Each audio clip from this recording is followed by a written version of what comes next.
Rage, power, weakest, falls, money, driven, major, fraud, breathless, body, diamond, bones, wanna be it, wanna feel it.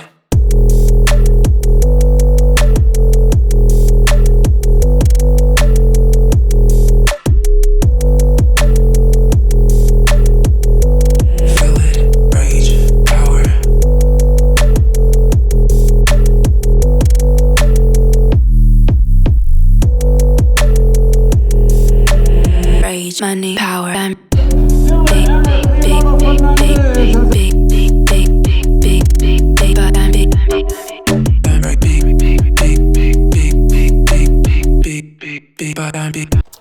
Okay, this is going to be a quick video for you guys. So I'm in Austin right now. Today I flew into Austin yesterday to run the Austin Marathon as part of my training series that I'm training for 50 miler coming up in a couple of weeks for the Mesquite 100 miler. I just ran my fastest marathon, which gave me a 21-minute PR from the last marathon that I did and gave me a 40-minute PR from the first marathon that I did in Chicago. I want to talk about some of the things that led to this PR. And don't worry, if you don't care about running, this content is going to be helpful because they are interchangeable into running and other things that you're trying to achieve in terms of fat loss or fitness or whatever that struggle is. You can definitely get some value from here. So I just want to sit down and break the things down that led to me achieving this PR to hopefully help you out on some of your fitness struggles. So strategy number one, what led to me running a PR in my Austin Marathon this week? The first thing that led me to the PR is consistency. In case you haven't heard the saying, as a matter of fact, I ran into the man that I heard the saying from, Jeff Cunningham, which is arguably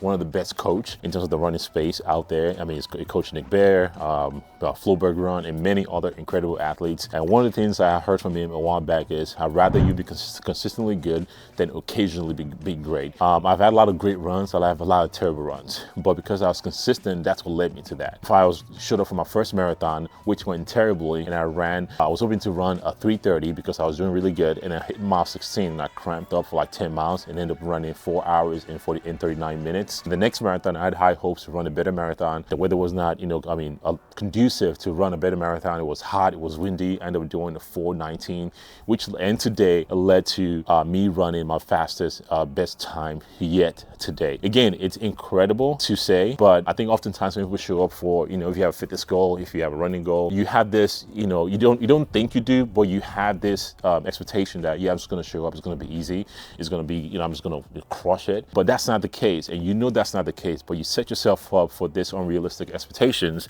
to show up and that not be the case. And when you show up and it doesn't go your way, you cry wolf and you throw in the towel and I'm like, okay, that's not it, it's just not meant for me. But if you realize, okay, it's not going to go well for me all the time, as long as I consistently show up and put my best foot forward, that is what is going to get you to that finish line. All right, and the number two, and probably the most important reason why maybe to PR this run today, is focusing on the process and not on the outcome. And what I mean by that is, for me to show up today and running the PR is, I don't have any sort of attachment to the outcome. I was not aiming to actually run a PR. The only thing I aim for to do today is just to show up for a good run. However that outcome is, I don't really care. I'm not too super invested in it, but I invest myself into the process that led to today, and some of the process that keep, I'm going to be attaching to all the races that I have. As a matter of fact, the race today, like I said again, it's a process along the journey to run a 50 miler. And that 50 miler, it's a process along the journey to run a 100 miler. And that 100 miler is along the process to run my last 100 miler. Everything is a process, and I love the process and I enjoy the process. So when I love the process, I don't have any sort of attachment to the quote unquote end goal. So when the end goal doesn't really land or happen the way I want it to, I'm not like, been out of shape about it. I understand it. Hey, I followed the process. It's not time for me to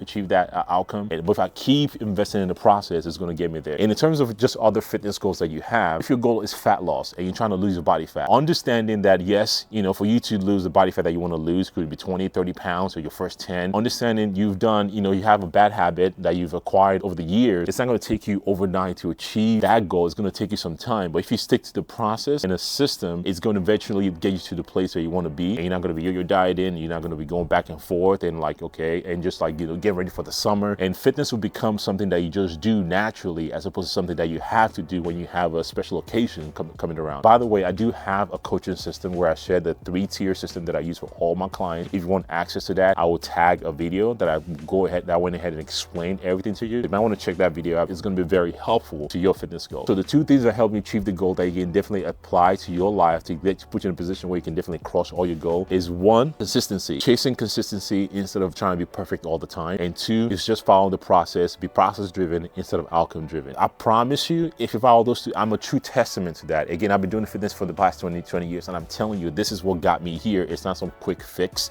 that got me here. This is exactly the blueprint that I follow, and then you follow the same blueprint. I promise you, you will be better for it. Your life will be better for it. The quality of your life will be better for it.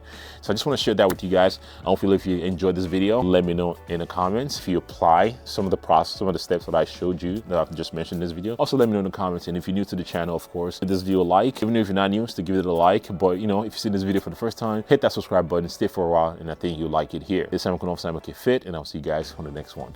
Peace.